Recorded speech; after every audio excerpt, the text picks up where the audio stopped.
ఉంటారనేది నేను భావిస్తున్నా. ఒక అంకం పూర్తి చేశారు, ఈ రోజు అడుగు పడింది. ఎవరైనా సరే విదేశాల నుంచి ఎవరైనా వచ్చినా, స్వదేశ పారిశ్రామికవేత్తలు వచ్చినా, వాళ్ళ పరిశ్రమకు సంబంధించినటువంటిది మా పరిశ్రమ ఫలాంది, ఒక గ్లాస్ పరిశ్రమ, లేకపోతే ఇంకో కుటీర పరిశ్రమ, లేకపోతే ఎయిర్పోర్ట్ కు సంబంధించింది, లేకపోతే ఇంకో రోడ్లు రవాణాకు సంబంధించింది, నౌకాయానానికి సంబంధించింది అంటే ఇదిగో ఈ ప్లేస్ అని చెప్పని నిద్రపోయే చంద్రబాబు నాయుడు గారిని, లోకేష్ బాబు గారిని లేపితే ఆ ప్రాంతం చెప్పే పరిస్థితి ఈ రోజు వాళ్ళు అవుతాయి. కాబట్టి వాళ్ళకి నమ్మకం ఏర్పడిపోయింది. ఇప్పుడు మంత్రి లోకేష్, మరో మంత్రి భరత్, కేంద్ర మంత్రి రామ్మోహన్ నాయుడు వీళ్ళందరూ ఇప్పుడు ఇవన్నీ రిలీజ్ అయ్యే వరకు వీళ్ళ టీంని వెంటపడడం ఇవన్నీ కూడా ఉన్నాయనుకుంటా. అవి రిలీజ్ అయ్యే వరకు నిన్న ముఖ్యమంత్రి మాటలు నాకు అర్థమైంది అదే.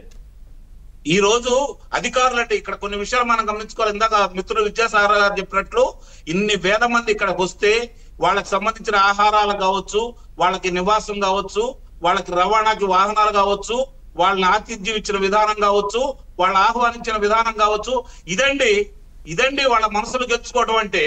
ముఖ్యంగా ఇక్కడ గెలిచారు స్వభంగా, నిస్సందేహంగా ఇక్కడ స్వభంగా గెలిచారు వాళ్ళు. వాళ్ళకి ఈ విధమైన కాన్ఫిడెన్స్ ఆల్రెడీ 50% ఇచ్చేసారు. మీకు గుర్తుందో లేదో ఋషి గారు, మీకు సహజంగా ఇవన్నీ మీకు బాగా గుర్తుంటాయి. ఐఎస్పీ ఎట్లా వచ్చిందండి? ఐఎస్పీ ఎలా వచ్చింది ఒక్కసారి గుర్తు తెచ్చుకోండి. బెంగళూరుకి వెళ్ళి అప్పటి ముఖ్యమంత్రి గారి అపాయింట్మెంట్ వాళ్ళకి ఆలస్యం అయితే వాళ్ళు తిరిగి హైదరాబాద్ వస్తే చంద్రబాబు నాయుడు గారు వాళ్ళు సాధారణంగా ఆహ్వానించి ఆ రోజు ఆయనకు ఆతిథ్యం ఇచ్చి కాఫీ ఇచ్చి పంపిస్తే ఏమి అడగల ఆయన. వాళ్ళు వచ్చారండి.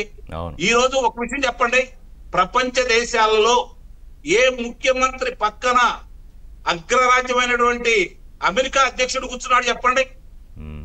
ఏ ముఖ్యమంత్రి బిల్ గేట్స్ తీసుకొచ్చారు చెప్పారు? ఫ్రెండ్ అని చెప్తున్నాడు ఇప్పుడు కూడా ఆయన.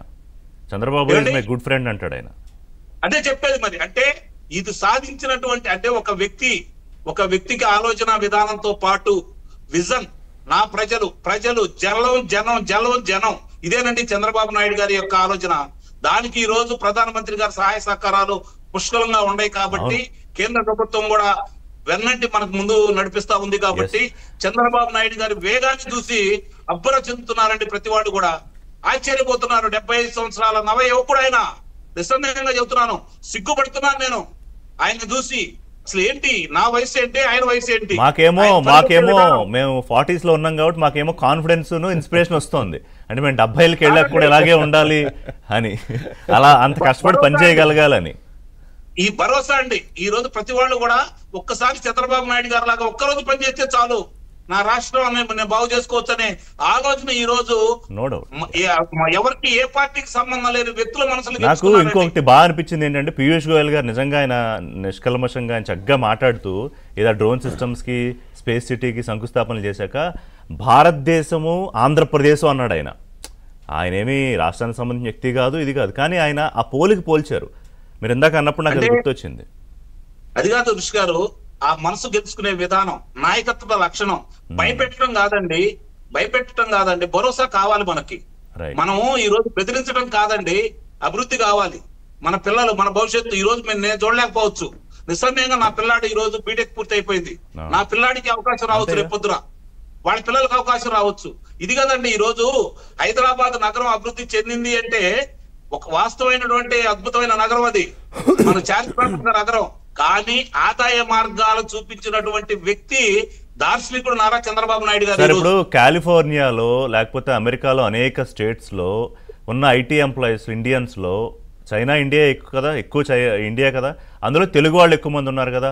ట్రంప్ ఎక్కడికి వచ్చాడు మొదటి నుంచి మొన్నటి దాకా స్టేట్మెంట్ నో మాకు కావాలి, మొదట్లో ఏమో అనుకున్నాం కానీ అని. అంటే ప్రతిభ ఉన్నప్పుడు అధ్యక్షుడు అమెరికా అయినా అంగోలా అయినా వాళ్ళ ఆలోచన కూడా మార్చే స్థాయికి వీళ్ళు వెళ్ళగలుగుతారు. ఆ బీజం ఇక్కడ పడాలి.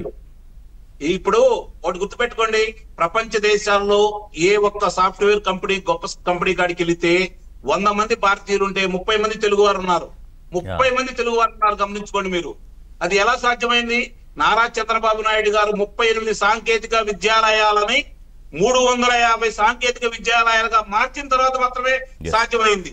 ఇది గమనించుకోవాలి. అది అంటే నా ప్రజలకి ఏం కావాలి, నేనేం చెయ్యాలి, నా జీవితంలో నేనేం సాధించాను అంటే నా ప్రజల యొక్క అభ్యున్నతి సాధించారు, అది చూసి నేను ఆనందపడుతున్నాననే అభిప్రాయం ఒక నాయకుడికి కలగాలి సో అది ఒక ప్రతి యువకుడికి కాన్ఫిడెన్స్ ఇవ్వాలి. ఒక బ్రేక్ తీసుకుంటా. బ్రేక్ తర్వాత ఇందాక మీరు ఒక మాట అన్నారు.